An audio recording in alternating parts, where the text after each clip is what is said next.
Hello, everyone. It all began with my stepmother Jessica asking me to stay at home while my dad went on his regular fishing trip. At the time, it seemed normal because we spent most weekends together, but I had no idea that this night would lead to something much more than that. A night that would test the boundaries of our relationship and leave a lasting impression on me. Remember to watch this video through to the finish since it will contain an extremely interesting narrative. And don't forget to subscribe to my channel so I can continue to bring you more amazing true stories like this one. I had just finished my homework and was about to unwind when Jessica called me into the living room to ask if I needed help with something.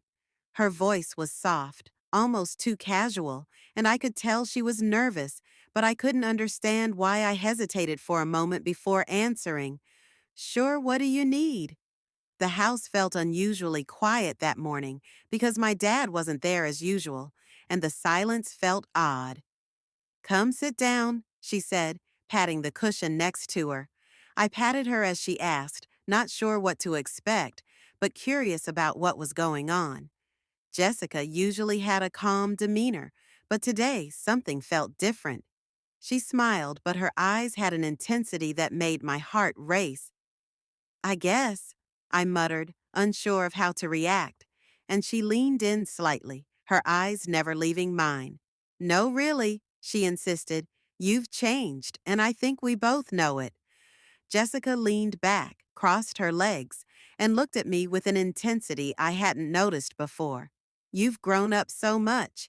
You know that she said that her tone was light, but the words felt heavy with unspoken meaning. You're not the little boy I used to know. I couldn't figure out how to break the peculiar tension that pervaded the room as she spoke it. Jessica, what are you trying to say? I asked. Your dad's gone for the weekend, she said quietly, staring into the yard. It's just the two of us here. I nodded, unsure of where this conversation was going, but feeling a knot tighten in my stomach, and she turned to face me. I finally forced the question out because I needed to understand what was happening and why the air felt so thick with unspoken words. For a moment, she didn't answer. Instead, she just looked at me, searching my eyes for the right words. Her inscrutable expression lets you know that I've been considering, she said. There are things, in a steady yet gentle tone. I swallowed hard because I've wanted to talk to you about things I've never had the confidence to say before. She moved closer, her eyes meeting mine, and she said, simply. My heart raced, wondering what she was implying, and I tried to laugh it off, but my voice sounded shaky. What do you mean by us? Jessica gave me a knowing smile that made my stomach turn.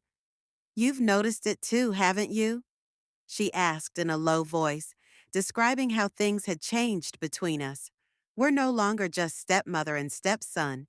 I was trying to keep up with her, but deep down, I knew exactly what she was talking about. I had felt it too, the lingering touches, the subtle glances, but I always pushed those feelings aside, convinced they weren't real. I don't know what you're talking about, she said, her presence overwhelming, and then the room felt much too small. Yes, you do, she said softly, her fingers lightly brushing my arm. I got up and stepped away from her in an attempt to get my thoughts straight. Jessica, this is crazy, I said, my voice shaking. You're my stepmom, so we can't and shouldn't. However, she refused to give up and followed me, getting closer to me once more. Why not? She asked. She whispered, her eyes burning with intensity.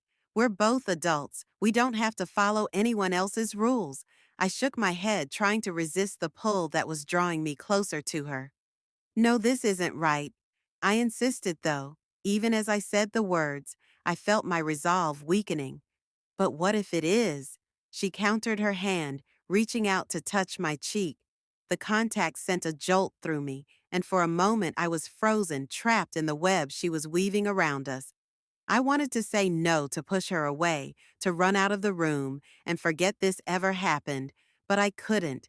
Something kept me rooted to the spot, and I hated myself for it. I couldn't shake the feeling that things were spiraling out of control. The tension in the house grew unbearable every time I saw Jessica. I felt the weight of what we weren't saying pressing down on me, suffocating me, but I didn't know how to confront it or stop the slow, inevitable pull, dragging us both towards something dangerous. The days blurred together. Every interaction felt loaded like we were walking on a razor's edge. I tried to keep my distance, avoiding being alone with her as much as possible, but it wasn't easy. She always seemed to find a way to be close to make her presence known. Whether it was a casual touch on the arm or the way she looked at me from across the room, it was always there, this simmering tension that refused to go away. Then came the night everything changed. My dad was working late, and I was trying to stay holed up in my room, hoping that if I avoided her long enough, things would go back to normal. But deep down, I knew that wasn't going to happen. I could hear her moving around downstairs, the sound of the TV playing softly in the background. The clock ticked loudly on my wall, each second dragging on, making it harder to ignore reality. I thought about calling a friend, making up an excuse to leave, but something kept me from picking up the phone. Instead, I found myself standing outside my room, listening to the silence that had settled over the house. It was too quiet, too still, and that's when I made the decision that would change everything. I walked downstairs, each step feeling heavier than the last. Jessica was sitting on the couch, a glass of wine in her hand, her gaze distant as she stared at the TV. She didn't notice me at first, or maybe she did, but pretended not to. I hesitated at the bottom of the stairs, unsure of what to say or do, but then she looked up, her eyes meeting mine, and I knew there was no turning back. "Can't sleep?" she asked, her voice soft, almost too casual. There was something in the way she said it that made my pulse quicken the same way it had that first day. "Yeah," I mumbled, not trusting myself to say anything more. I walked over to the couch and sat down, leaving as much space between us as possible. But even with that distance, I could feel the tension thick and unspoken. We sat in silence for a few moments, the only sound the quiet hum of the TV. I could feel her watching me, her eyes lingering on me in a way that made my skin tingle. I didn't know what to do. Didn't know how to break the silence without making things worse. But before I could say anything, she spoke again. "I've been thinking about us," she said softly, her voice barely above a whisper. My heart skipped a beat. "Jessica, we can't," I started, but she cut me off before I could finish. "Why not?" she asked, turning to face me fully. "Why are we pretending there's nothing between us when we both know there is?" Her words hit me hard. I wanted to argue, to tell her that she was wrong, that we couldn't go down this path. But the truth was, I didn't have the strength to fight it anymore. I had felt it too, the strange pull between us that had only grown stronger. I had tried to ignore it, convince myself it wasn't real. But now, sitting here with her, I couldn't deny it any longer. "We can't do this," I said, though. My voice lacked conviction even as I spoke. I knew they were lies. She leaned in closer, her hand resting on the cushion between us. "We're not doing anything wrong," she whispered, her voice low and intense. "We're not hurting anyone." I shook my head, trying to clear the fog that settled over my thoughts. "But it's not right," I argued weakly.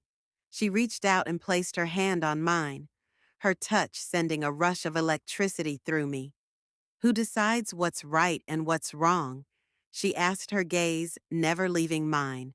I swallowed hard, my heart racing. I wanted to pull away, to tell her to stop, but I couldn't. I was frozen, trapped by the moment, by the feelings I had been denying for so long. "We don't have to follow anyone else's rule." She whispered, her fingers tracing patterns on the back of my hand.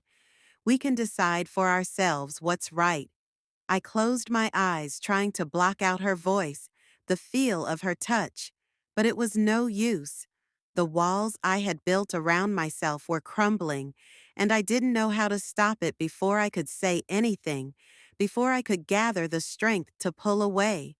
She leaned in closer, her lips brushing against my ear as she whispered, "Tell me you don't feel it too."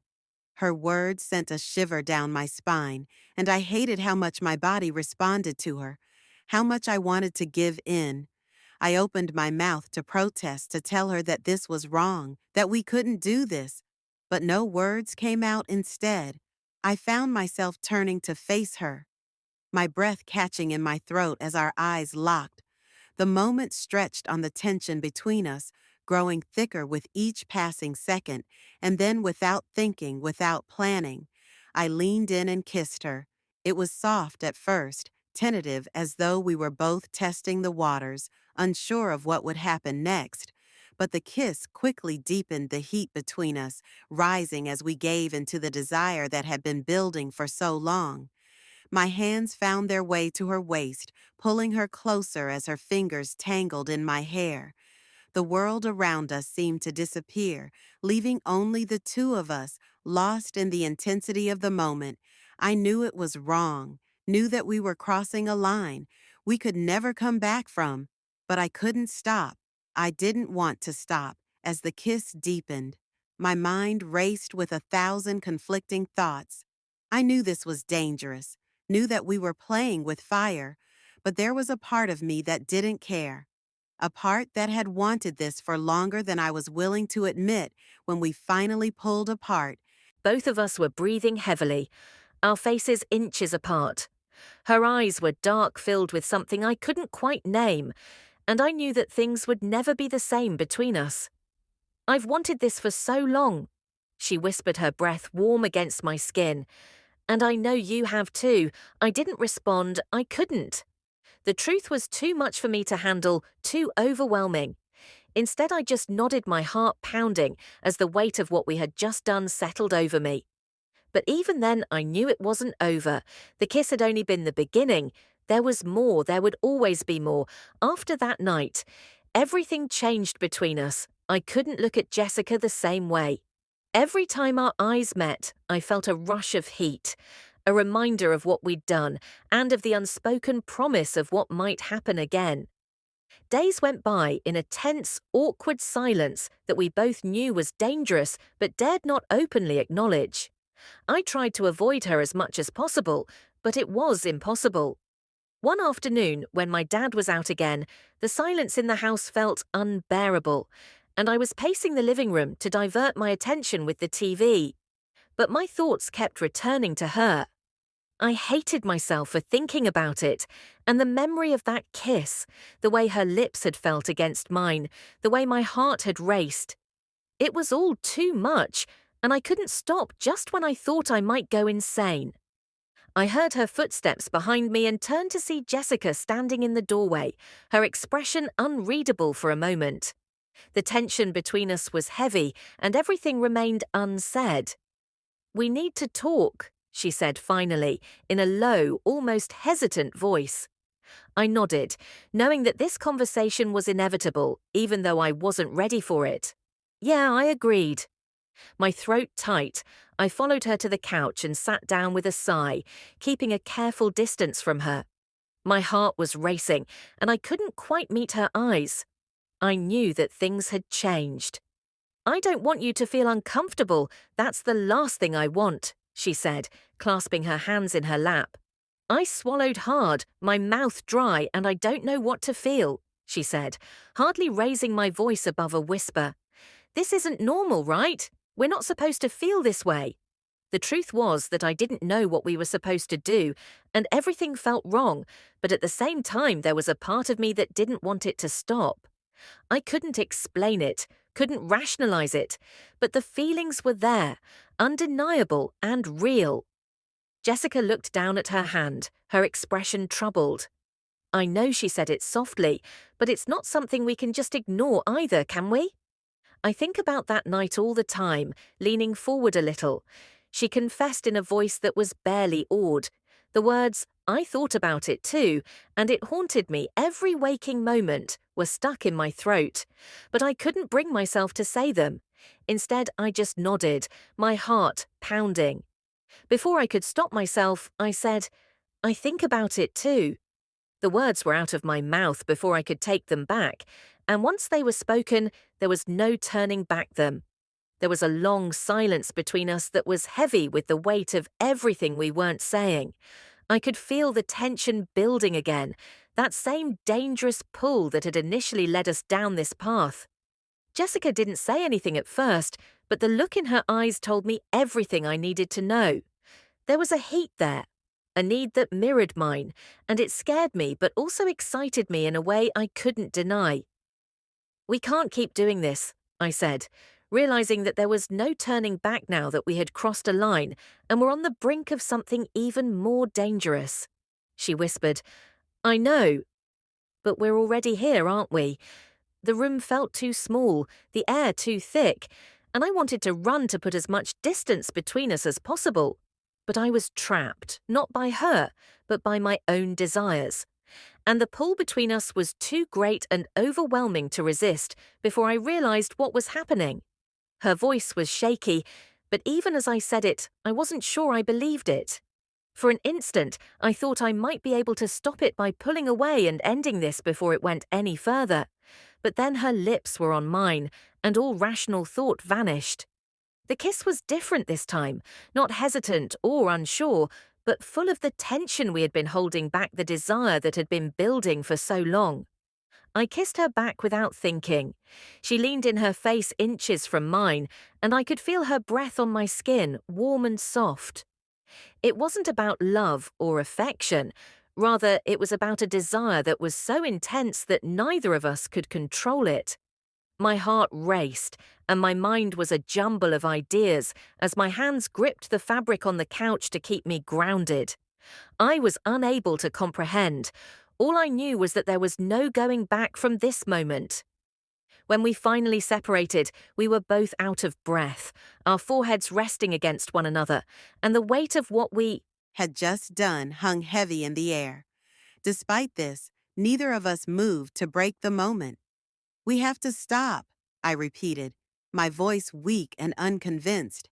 "I know," Jessica muttered, nodding, her breath warm on my skin. "But it's so hard, isn't it?" I didn't respond. There was nothing left to say. We were trapped in this web we had woven, and no matter how much we told ourselves, we needed to stop the pull between us, kept dragging us back together, and that's when it happened. She leaned into me again and we couldn't resist it. It all happened so quickly, and as exciting as it was for me, she didn't seem to care. After it was over, she smiled at me, letting me know she enjoyed it a lot. The next few days passed in a blur. We tried to act normal, tried to pretend that nothing had happened, but the tension between us was undeniable.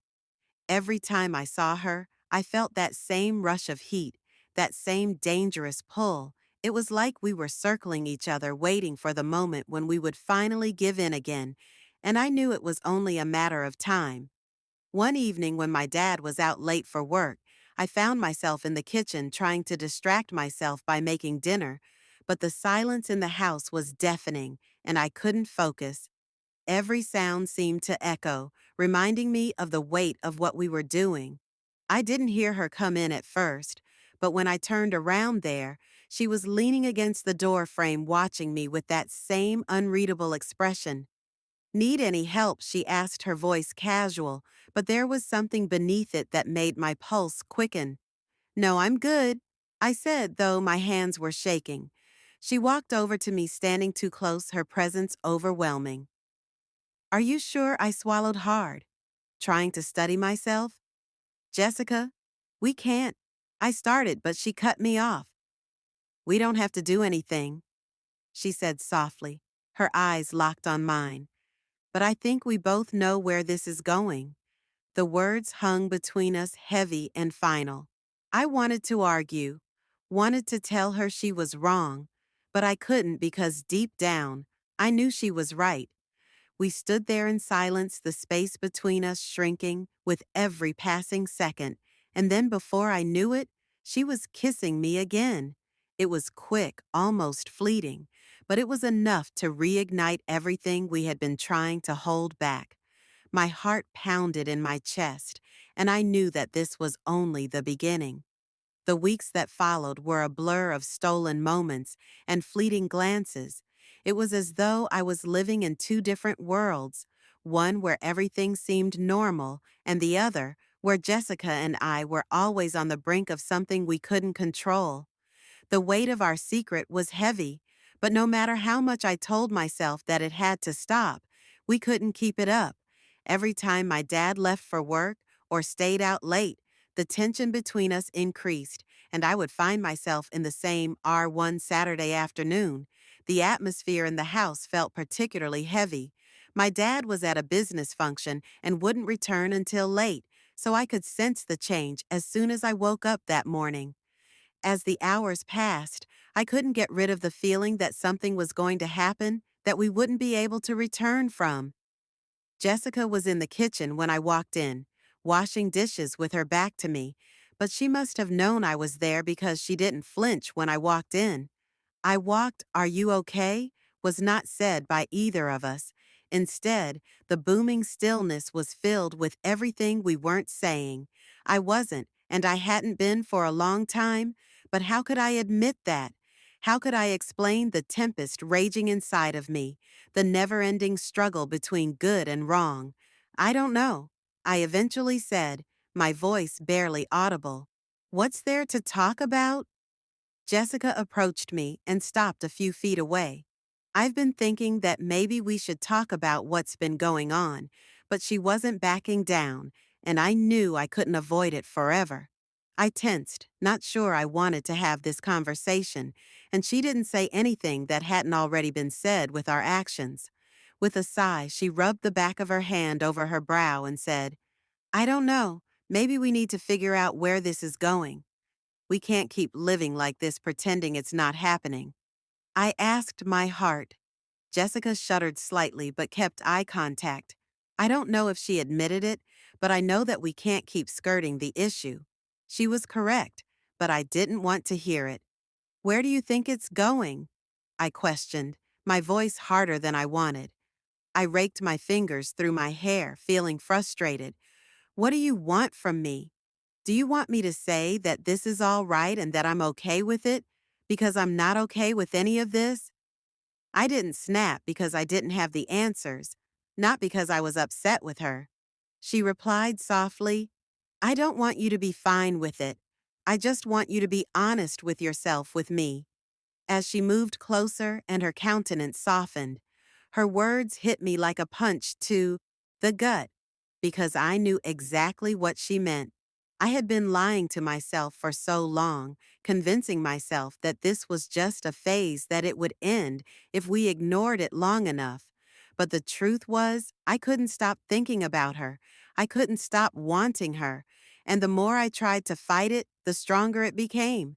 "I don't know how to do that." I admitted, my voice breaking.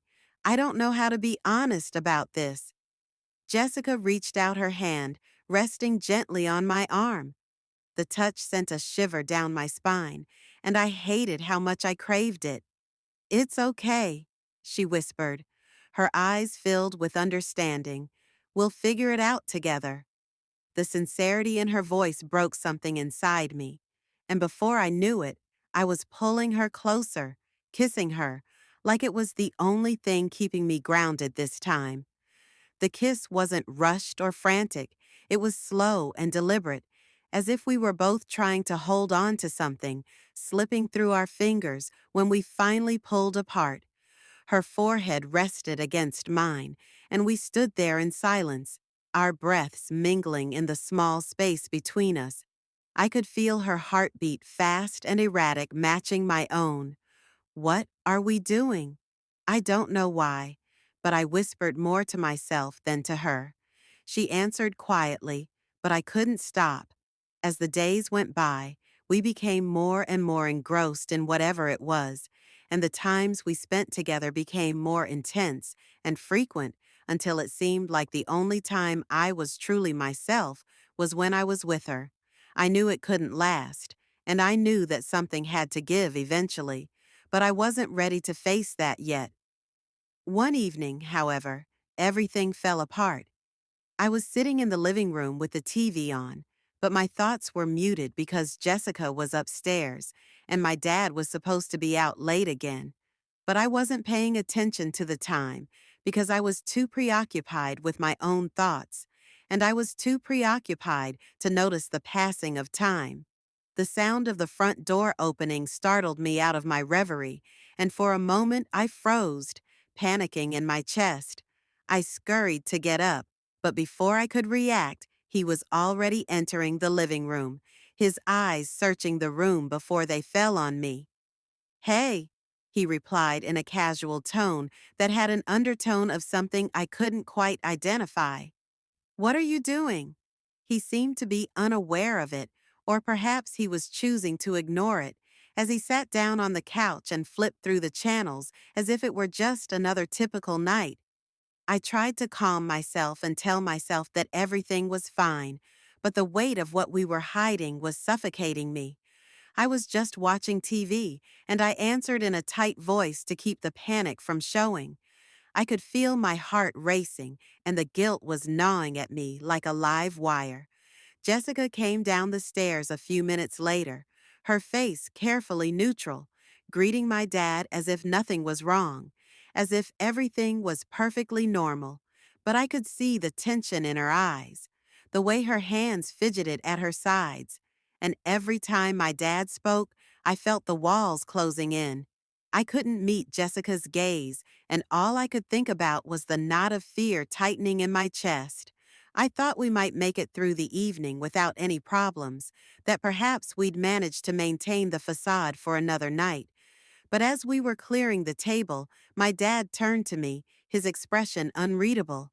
I looked at Jessica, who had gone pale, and her eyes wide with fear, and I think I stammered as I tried to keep my voice steady. My dad's eyes lingered on me for a long time, and I could feel the atmosphere in the room change. "You've been spending a lot of time with Jessica lately," he said in a calm voice, but his probing stopped my heart. "Anything you want to tell me?" he asked. He asked in a casual tone, but there was something in it that made my blood run cold. I opened my mouth to answer, but nothing came out. My mind was racing, trying to think of something that would make this all go away. But when the truth was hanging in the air between us, so close to being exposed, Jessica's hand brushed mine under the table, a silent plea, but it only made the guilt worse. "No," I finally whispered, barely audible, "nothing." My dad didn't say anything for a long time. He just stared at me with those unreadable eyes, and in that silence, I knew he knew too. As I stood there with the weight of his gaze bearing down on me, I realized that there was no turning back what had already started.